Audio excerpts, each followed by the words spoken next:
Welcome to Dr. J Explains. I'm Dr. J, physician and finance enthusiast, breaking down complex healthcare and money topics into practical, powerful insights for everyday use. Let's dive in. Welcome back to Dr. J Explains. In this episode, we're going to discuss some important financial moves that physicians need to know about during their career, which would include some training and throughout their practicing longevity. So let's start with like going into medical school and everything. What are the steps you can take to kind of put yourself in the best position at that point? So the biggest things that you can do early on is make sure that your debt doesn't get too high. Now, there may be some people who may watch this that are fortunate enough to say, I don't need to worry about debt. Well, then you need to listen to the next few steps or stages, and maybe you can start in those. But when you go to medical school, it is an absolute all-consuming for you having to put all your effort into that. You know, we can look back in our college careers and say, you know, I probably could have worked a job if I wanted to. There was a lot of downtime, which is one of the benefits of college. You will not have those benefits in medical school.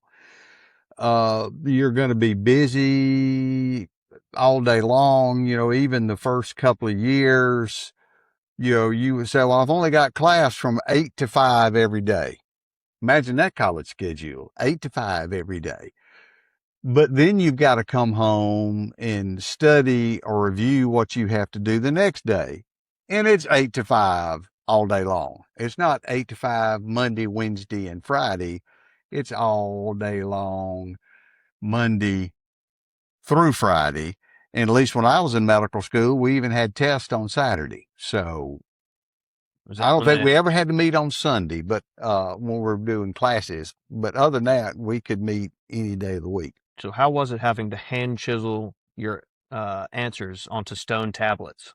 Well, when they came out with the pen and paper, when I was in medical school, it was really beneficial because my hands weren't as dirty at the end of the day from having to chisel everything out. But what was true then is true now. It's going to take up all your time. So you really won't be able to have earned income in any way. You can't go out and try to work when you're in medical school. So not only is it the cost, say tuition is, I'm just picking out a number, $35,000 a year. It's not like that's the only thing that it costs you. You still have to worry about a place to live. You got to be able to eat. You got to keep, you know, clothes on your back. You may have to put some money toward transportation, whether that's you live in a big city and you can take the subways, but, you know, there are going to be some transportation costs. If you're more south, like we are, you may have to have a car to drive back and forth. The school generally, and I don't really understand this, and I think we talked about that on one episode. I don't know why they don't have at least meal tickets where the students can eat in the cafeteria. That would be nice. It would probably save money. But as far as I know, I don't know of a school that does that. I can't say that I looked real hard into it before we started this. So you want to keep your cost down as low as you can during that period of time. Well, so what are some things that you can do to do that? Biggest thing is you live on a shoestring budget. Still live like you were in college, in the fact that you don't have to wear, you know, dress up and wear coats and ties every day. You don't have to have, you know, expensive dress shoes. You just want to keep your costs down because you're going to be seeing these same people for the next 4 years. So Don't worry about what things look like today. And what kind of things can you eat at home? Eating out can be very expensive. So you want to keep those kind of costs down, turn the lights out when you leave, watch utilities, all the things that your parents probably fussed at you about when you were a kid. But you really want to hold those costs down, because at the end of the year, if you found out that you borrowed $5,000 more than you needed the first year, well, guess what? You can borrow $5,000 less the next year and put it toward that year. That's not a scuba diving trip that you're going to take at the end of the year. What about, scholarships and that thing, kind of attacking that size of everything? I'm not saying there's not any scholarships to medical school, but there's not many. And that's kind of a hard thing, because a lot of the people that went to medical school were probably definitely scholarship material when they were in college, but they just don't hand out a lot of scholarships. I think Not even like partial scholarships? I think in some schools there are like grants, but they're need-based. And I still think at that level, they still may count your parents' income and this kind of stuff. So they're not necessarily easy to qualify for. But the nice thing about a grant is you don't have to pay it back. Grant is given to you. So it's basically like a scholarship. And I'm sure there's a few that will give you $3,000 to $5,000 scholarship for a $35,000 bill. Well, it helps, but it's not going to cover the whole thing. I don't know of in my class, but remember that was back Stone Tablet days, of anybody that had a full scholarship to medical school. Unless it was, if they were, I didn't know who they were. Unless it was the bank of mom and dad. Yeah. But I mean, even a partial scholarship grant, if you can find it, if you can save a couple $1,000s there, save a couple on your lifestyle. I mean, if you can cut that from 50 grand a year to 40 grand a year or something like that, it's very definitely worth putting effort into. But at the same time, I don't want to lead people to believe they hand out a lot of scholarships in medical school. They're going to say the reason you got in is because you were a good student. That's the reason you're here. But they don't, that's bad. They don't really have to give many scholarships. Yeah. But so if you had someone who's asking your advice and they had kind of two different paths to medical school, and the medical school, one of them was a little bit better, but it was more expensive. But I mean, we're not talking, Ivy League, we're talking relatively same, level of prestige. One of them's cheaper than the other one. How do you help decide which one to go for? Well, that's easy for me. But the first thing I'll say is the cost of education has gotten ridiculous. The schools that can, over time, their businesses, they have charged more and more and more money. But now, unless your whole goal in life is to be the head of cardiovascular surgery at Johns Hopkins, well, then it may matter which school you go to. You may want to pick the slightly more prestigious one that's more expensive. But for everybody else who wants to get out and practice, I would say I would take the least expensive option. Okay. So now, as you're getting through medical school, your first 2 years of kind of academic study, now you're in kind of the next 2 years where you're doing your rotations. Now, what are you doing? Because you're still paying for medical school, and are you getting paid when No, you're okay? No. When you're an intern? No. First of all, I would say this: live cheaply, because you're not going to see it. I can remember there were rotations as a medical student that I would get there at 4:30 every morning, and we wouldn't leave until 10 o'clock or 10:30 at night, and we weren't on call. So, the only thing I did when I got home is went to sleep so I could get back up the next morning and do it again. So you don't have to be in the nice apartment complex with a nice pool and clubhouse and everything they want to show you when you're looking, because you're probably not going to have much time to enjoy all that. And there'll be somebody doing residency who does do that, and you can go hang out with them on the occasional weekend that Just you use their have pass. that's there. You eat a lot of hospital meals. Hospital meals used to be relatively inexpensive, and there were a few places where I did rotations. Like, I think when we're at the hospital that associated with the medical school I was at, I think we got like 50% off in the cafeteria. Mm-hmm. We just walked through the line. We had an ID badge on, and we got like 50% off. So I've heard of a few places where even medical students can eat for free, but I wouldn't count on it. But I'd dang sure take advantage of it if I had it. Mm-hmm. And then, so the rotations and everything, do you just get them randomly assigned, or do you kind of rank these are kind of the things that I want to look at, or is it kind of a general? Well, when I was coming through medical school, and I'm sure it's that way now, there's going to be some, and I'm talking about rotations, there's going to be some clinical rotations that are required. You have to do them. Mm-hmm. And most of those were done during the third year of medical school. And we had 50 weeks of core rotations to complete. So a year's only 52 weeks. So, we didn't think we either had a week off around Christmas or New Year's, one or the other, depending on, how that landed.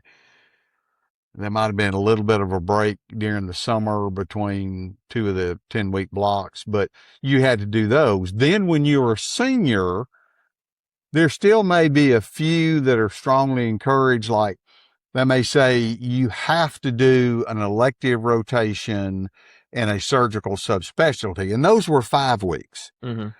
One or two of those in some, internal medicine derived practice, but you had a lot of flexibility into what you picked. You did had to cover a certain amount of the categories, and those financially don't cost you any different depending on which one you do. It's all part of the tuition. Okay. Well, so now let's say you're done with medical school. Now you're going into your residency. That's when you match into something, right? When you hear You that typically match match. I think the match is in March of the spring every year before you finish, but that's typically the beginning of May. But that's when you're an intern and you're going into residency, right? No. An intern is your first year residency.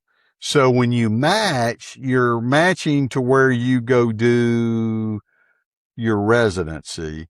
An intern is your first year of residency, because most states, for you to be a licensed physician, you have to complete an internship. Okay. So sometimes when you see a resident, the difference between a second, third, or fourth year resident versus the intern is they're actually licensed physicians. Mm-hmm. They're just cheaper. Right. And they still don't necessarily have all the experience they need, but they are licensed physicians. Mm-hmm. So as you're from intern to second, third, fourth, potentially fifth year of residency, now you're starting to get paid. Starting to get paid. It still is not a tremendous amount. I think when I looked not too long ago, it said they probably typical salary, depends on where you are, is anywhere between 55,000 and 65,000 a year. Mm-hmm. And then so you take out the loans until residency, right? You're not taking out loans in your internship and residency anymore for other than potentially living expenses, right? Well, and I don't know. I think there are some loans, some private loans some people can get in residency to help cover living expenses. Because some of these places, I mean, they are so expensive. You're doing a residency in the middle of New York City. Mm-hmm. You probably can't live 2 or 3 hours away on the train. And I don't know how anybody that makes, less than $500,000 a year could even afford to live in New York City. But I would say I would be very careful unless it's absolutely necessary to do your residency in a place that was that expensive, because it can have lifelong consequences to it. Mm-hmm. It's very important when you're making that transition that you understand the loans that you got in medical school. Mm-hmm. And there's been a lot of changes in this area lately, but first of all, there can be loans, federally insured loans. Mm-hmm. And I think they're capped at like $50,000 a year. Mm-hmm. If you need more, there are some outside options, but those don't necessarily fall under the same rules that the federal ones do. Because federal loans, if you go for public service loan forgiveness, at least as it stands right now, if you do your residency in a not-for-profit medical facility, and a lot of medical facilities are not-for-profit, including a lot of huge academic teaching hospitals, I believe even your years of residency can go toward your loan forgiveness. Whereas if you work for a total of 10 years in those 501c, you don't have to pay anymore. Mm-hmm. Now, I think if you enter into it, you're going to have to work in that system for, not necessarily that system, but a not-for-profit system for 10 years. Mm-hmm. Now, also remember that when you are a resident, if you don't put the loans into forbearance, first of all, if you do, the interest meter is going to run and the total of those loans is going to go up. So I've said in a previous episode, you want to pay those loans if you can. Mm-hmm. But I don't think if you enter into that public service loan forgiveness, that they're going to look at your income. They don't care what the rest of your bills are. And a certain percentage of that is what you have to pay. And for some reason, 10% sticks out in my mind. Mm-hmm. I'm not the expert in this area, but 10%. So if you're making $60,000 a year, that's $6,000 a year or $500 a month. Well, when things are tight, you may think, gosh, that's a lot of money, but I'm going $500 a month is not good. Mm-hmm. And then when you get out, say you're making $400,000 a year, then it's $40,000 a month. So the question is, what people need $40,000 a year. Yeah. $40,000 a month, it'd be gone pretty quick. And remember, if you're in a public service loan forgiveness, they're not, and you're paying a lot of money. What do you do if you pay in big payments? In other words, if you're going to pay the loan off, you took a lower salary, but it was high enough that your loan got paid for. So who should think about public service loan forgiveness? If I would say, look at what you would make when you got out into the real world, and say that salary was $300,000 a year. We'll just take that. Say that's an average salary. And your school loans are $350,000, you very definitely need to consider public service loan forgiveness. If it was $300,000 and it was $150,000 or less, you may say, I'm just going to pay these off and I'm not going to go do public service loan forgiveness because you'll have more options. The figures in between, it kind of really depends on your specialty, your circumstances, and everything along those lines. That's when you're going to need to talk to somebody who really understands that and they understand the options. Now, don't think you can call one of these loan refinance people, Mm-hmm. and they're going to know, they're really going to understand medical school loans. So hopefully that would be with somebody that just had your vested interest in mind of this would be the best thing for you to do in your situation. Mm-hmm.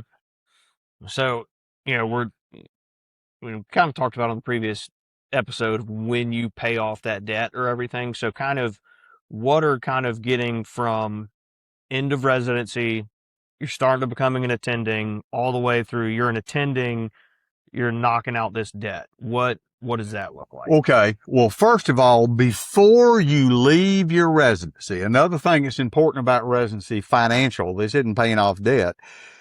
If you're married or if you have school loans, you need to have enough life insurance to pay those things off if something happens to you, if there is a cosigner on those loans. Say you've got $200,000 of loans and 50,000 of them your parents co-signed on. Mhm. You need to be sure you have at least $50,000 of term life insurance to pay those loans off. Because what you don't want to do is somebody will come knocking on the door 3 to 6 months after you died and say, you signed on this, therefore it's your debt. Mm-hmm. They're going to try to collect. If you have gotten married during that period of time, or you have started to have a family, your insurance requirements can be astronomical. Just imagine you're in residency. It is your last year of residency, and 6 months before you graduate, some terrible health problem. Doctors are not immune to health problems. Mm-hmm. And now you didn't even live to graduation. And there was this life they planned on having. Say you had a child and wife. Well, not only have they lost you, they have lost the absolute, the dreams, the plans, everything they thought they were going to have in life. You need, and understand this word I said, term life insurance when you're there. Mm-hmm. And you may need a lot of it. $5 million may sound like a lot of money, but to somebody in that stage of training, if something happens, it really isn't. Do not let somebody sell you $100,000 whole life policy because they make a hell of a lot more money on it than they do that term life insurance. And it's probably more expensive. And I'm not saying the people that sell them are necessarily bad. They understand the product that they're selling. They don't understand, I think, sometimes really how that would fit in on your life. And you want to be sure, if you can, that you take the disability insurance from residency with you if you can. Mm-hmm. I'll kind of tell a little side a little bit as we're talking about this. Mm-hmm. My residency in OBGYN was 4 years. My third year, spring of my third year, I had a brainstem stroke. Couldn't move my right side. I couldn't talk.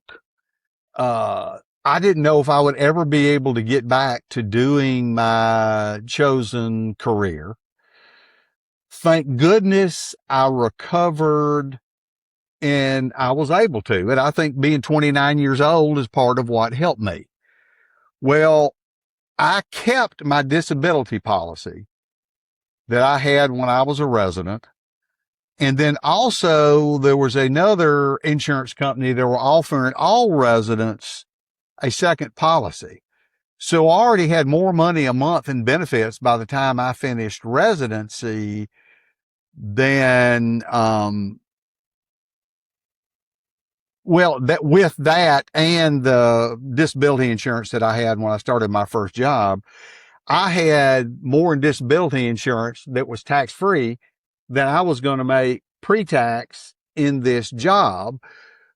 But I was worried enough. I said, look, I can't go out and get insurance. I can run an insurance agent off real quick when they say, oh, I had a stroke a year and a half ago. I want more disability insurance at standard rates. That's the key word, at standard rates. So over the years, I have continued that. I have never dropped any disability insurance. And along the way, I have picked up more when I went from like one type of employment to the other. Mm-hmm. It's important to have those.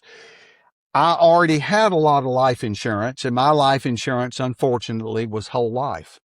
So I know how expensive it is.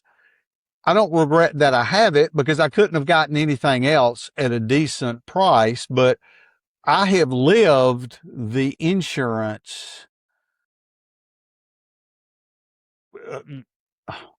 gambit, so to say. Mm-hmm.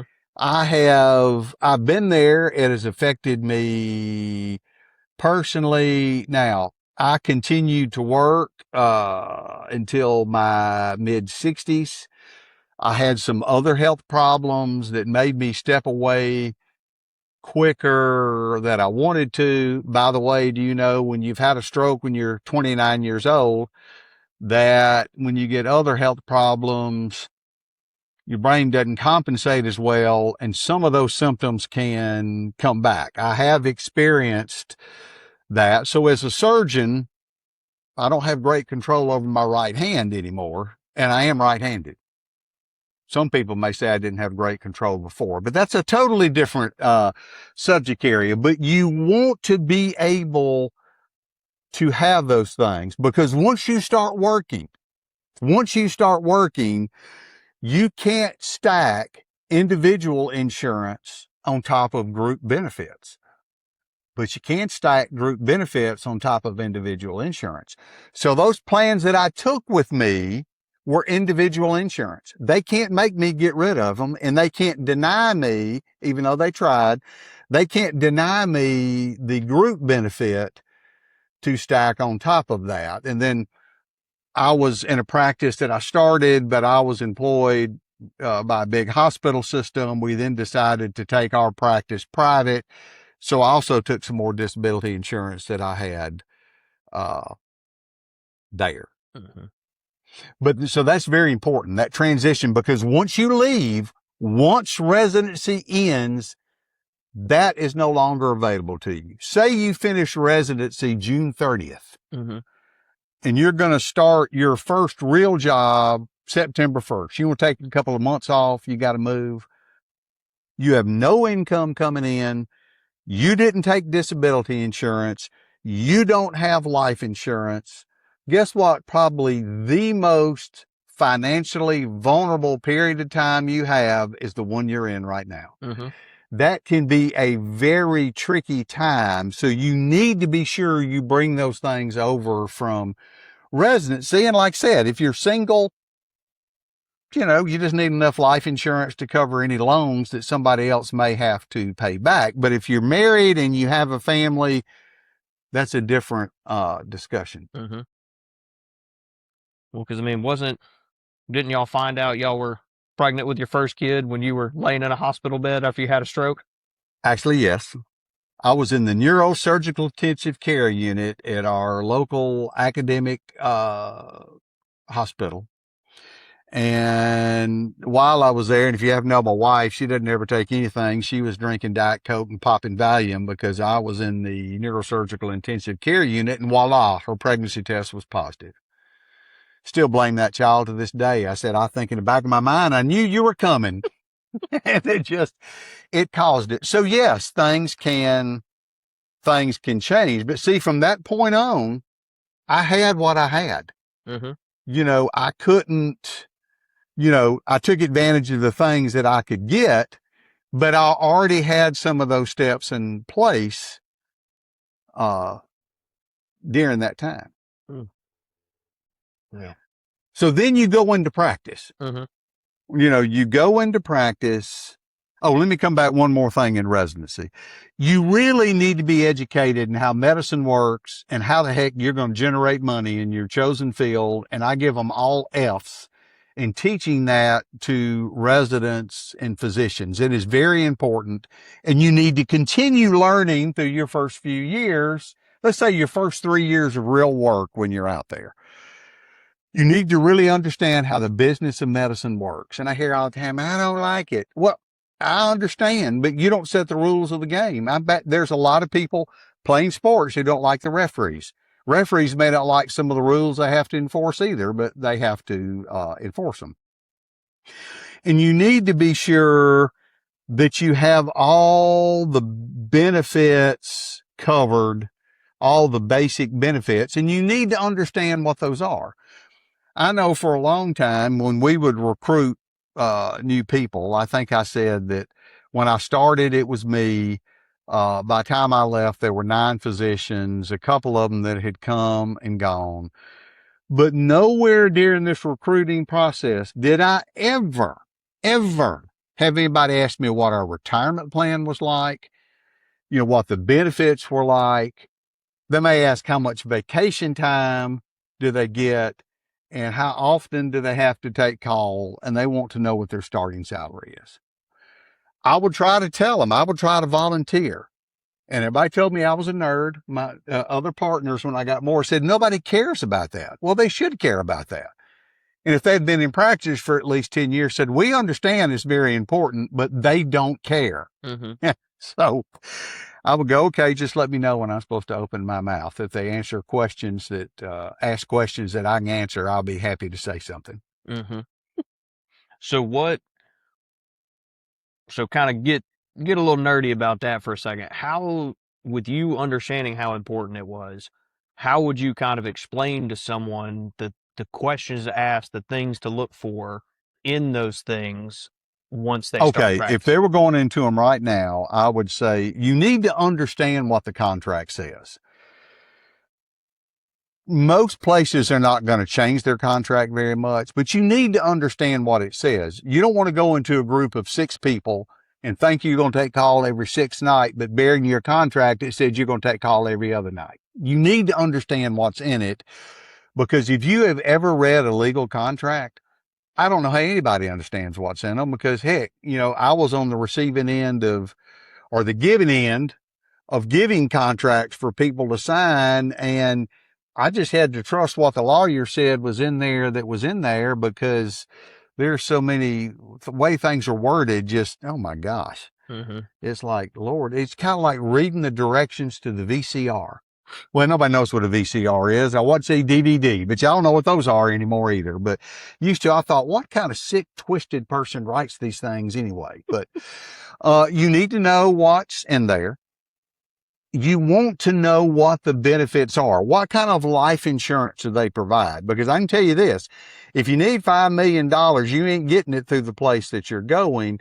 You might have, one time your salary up to $250,000, and that's where it's going to stop. Mm-hmm. They're typically going to have disability insurance. Do they cover your malpractice insurance? And do they cover a tail if you leave? I'm not saying one of those is necessarily good or bad, but you need to understand what it says. Like I said, do they provide your health insurance, or does that come out of your check? Just like really most people, when they go out and get a job, it would be these same things. They wouldn't have to worry about malpractice. The other thing that I would advise, especially if you're moving into a place that you're not familiar with, that is not the time to buy the $1.5 million house, because you're going to find out 6 months later you hate that place, you want to leave, or you may love the place you're working, love the place you're living, but you're on the wrong street. You moved to the wrong part of town and you want to move.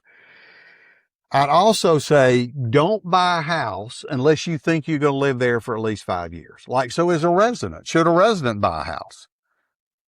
Well, if they know they're going to practice, say that there was a resident from, let's pick on Atlanta for a minute. These people are from Atlanta, they're doing their residency in Atlanta, and they know they're going to practice in Atlanta. Maybe they buy a house when they're a resident. But if they fall outside of those criteria, I said, you really may want to fill things out, because when you get out, there's this, all of a sudden you want to let this, pent up demand out. Nothing wrong with that to a small extent, but you can't afford the $1.5 million house, the brand new car for me and my wife, the vacation house, $30,000 vacations every year. You can't do that when you begin with. You've got to take care of the basics first, and that would be saving. Be sure you're maximizing out the retirement, because we've already talked about you're behind in time. So you've got to save more. You're maxing out your retirement that you can put away. You're saving some money over here. That way, if you do those, when you get a raise, you may say, I'm going to take, say, a small percentage. I'm going to take 10 or 15% of this raise, and I'm going to have fun with it. I'm going to do something that I want to do. If I want to go buy a car and I can pay for it with 10 to 15% of that raise every year, then that's what I want to do. Or I want to go to Hawaii, or my wife and I want to take a trip to Europe. Nothing wrong with having fun during that period of time if you've taken care of these bases over here. Is there kind of anything else that you're... Yeah, well, I'd say mid-career, as long as you follow these disciplined steps and you continue to make a lot of money, your salary's typically good. It's typically better than it is nearing retirement. That you just need to be disciplined with your money and don't spend everything. I know a lot of physicians that have 2 houses. I mean, they'll have a $1.5 million lake house, and that's their second house. And I'm going, to me, that's just something that costs you more money every month. But a lot of people do it. And, I don't have any problem with that. As long as you're taking care of all this over here, you're saving at least 25% of your gross, not your net, your gross. It's gross. Say 25% of gross. I don't care if you do those things. That's for you to decide if you want to do those. But during that time, it's very busy too. Because typically, if you hadn't had kids, you're having kids there, your parents are getting older, kids are going off to school, you're working hard. Because when you're, producing, you're working hard. You need to be sure as much of your financial life is on autopilot during that time as you can. And then let's say the last 5 years of your career, kind of pre-retirement, you need to think about life after retirement. Am I, on track to get there? Do I need to do anything different? We're talking about financially. What's it going to look like in retirement? What am I retiring to? What am I going to do when I retire? And I think those things are, important. And a lot of physicians, because they don't do the right things back here, they get there and realize, I can't retire in 5 years. I'm going to have to work till I'm 75 years old to take care of all this. And if it's your choice and you want to work till you're 75 years old, go ahead. I wasn't able to work till I was 75 years old, but originally my plan was they were going to take me out in the pine box, toes first. And that's what everybody thought. But here I am, just to say, with the story I shared when I was a resident and where I am now, you don't ever know what's coming the next day. So you've got to be careful with what you do, because as I would tell anybody, high income does not equal wealth. High income is a great tool to build wealth, but it does not equal wealth. Guess what? Wealthy people don't have to work for a living, So if you're getting W-2 income, you probably ain't wealthy. So anyway, let us know if you have any questions, and hope to see you soon. And if you get anything out of these topics, let us know. Get us some questions about things you would like to hear. And remember, a lot of things that we talk about don't just apply to physicians. It would really be almost any kind of profession that requires more time in school after college and more expense for an education. All right. Thank you. Thank you, guys.